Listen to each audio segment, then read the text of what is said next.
You know, every single time you see a pair of Adidas sneakers or a pair of Pumas, you're actually looking at a piece of a family feud, one of the most bitter and intense rivalries in business history. This isn't just about shoes. Oh no. This is the incredible, true story of two brothers whose fight literally split their family, their town, and somehow created two of the biggest brands on the planet. So at the heart of it all were the Dassler brothers, Adi and Rudy. And I mean, on paper, they were the absolute perfect team. You had Adi, who was this quiet, introverted genius, the craftsman, totally obsessed with designing the perfect athletic shoe. And then you had his brother, Rudy, complete opposite, a total extrovert, a born salesman who could charm his way into any room and close any deal. I mean, together, they really should have been completely unstoppable. And, for a while there, they really were. Their story starts out so humbly. We're talking the 1920s, in a tiny German town called Herzogenaurach. They had this shared dream, so they started the Dassler Brothers Shoe Factory in, get this, their mother's laundry room. Not a garage, a laundry room. And from that laundry room, their rise was just meteoric. They went from this small-town operation to the world stage in a little over a decade. But as you can see on the timeline, there was a single event looming on the horizon that was about to change absolutely everything. Okay, so you have to appreciate the guts this took. Their huge break came at the 1936 Berlin Olympics. We're talking Nazi Germany. And Adi takes this massive risk. He finds the American track star Jesse Owens and somehow convinces him to wear their track spikes. And that risk, it paid off. Big time. Jesse Owens went on to win 4 gold medals. It was this incredible victory that made headlines all over the world. And what was on his feet? Dassler shoes. Just like that, boom, their brand was famous. Orders started pouring in. But here's the crazy irony. This moment of their greatest success is what planted the seeds for their complete and total downfall. You see, as World War II swept across the globe, it also lit a fuse on a personal war between the two brothers. The constant stress and paranoia of that time created this perfect pressure cooker for suspicion and resentment to just boil over. And the moment that finally shattered their relationship for good happened in 1943. An Allied bombing raid was happening over their town. Sirens are blaring, and Adi and his wife rush into a bomb shelter, where Rudy and his family were already hiding. And as the bombs are falling, Adi mutters this one little phrase that will haunt their family forever. The dirty bastards are back again. Now, he would swear for the rest of his life he was talking about the Allied planes. But Rudy didn't hear it that way. Not at all. To him, the meaning was crystal clear, and it was devastating. He was absolutely convinced his brother's insult was aimed right at him and his family.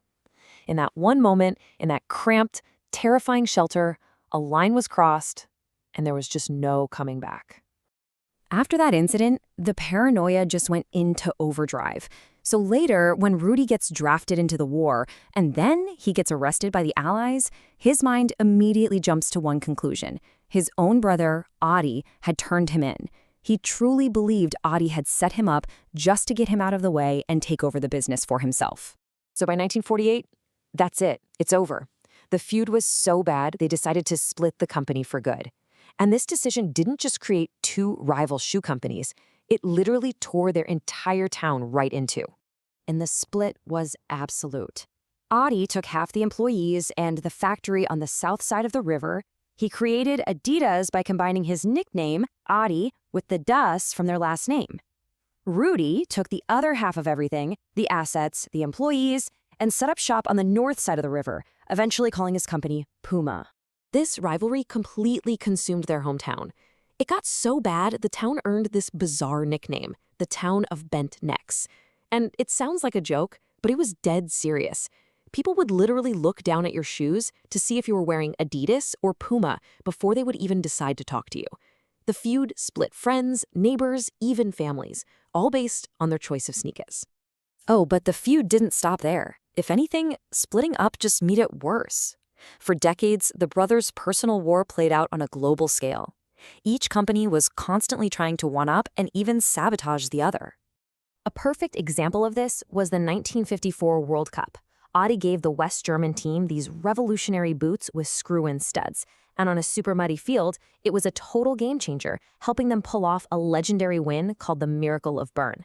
It was this huge moment for Adidas and for Germany. But for Rudy, he was furious. He claimed that he had the idea for screw-in studs first. 30. Just think about that number for a second.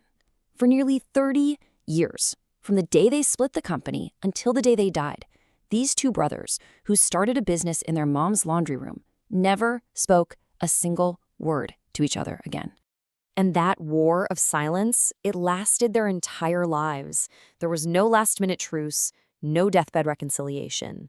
The bitterness they felt for each other was just absolute, and it was final. I mean, when you look at the whole timeline of their lives, it's just incredible. You see that shared dream at the beginning, then that huge split in 1948, and then there's separate ends. Rudy died in 1974, Adi died just 4 years later, and that silence between them was never, ever broken. And the final, most powerful symbol of this lifelong feud is in their hometown cemetery. They were both buried in the same place, but even in death, they had to be divided. They were buried at complete opposite ends of the cemetery, as far away from each other as they could possibly get. So the story of Adi and Rudy Dassler leaves us with this really fascinating and kind of unsettling question. You have two of the world's biggest brands built not on harmony or cooperation, but on a foundation of pure, relentless animosity. It just forces you to wonder, what's a more powerful force in the end? Family loyalty or sibling rivalry? And what's the true cost of that kind of success?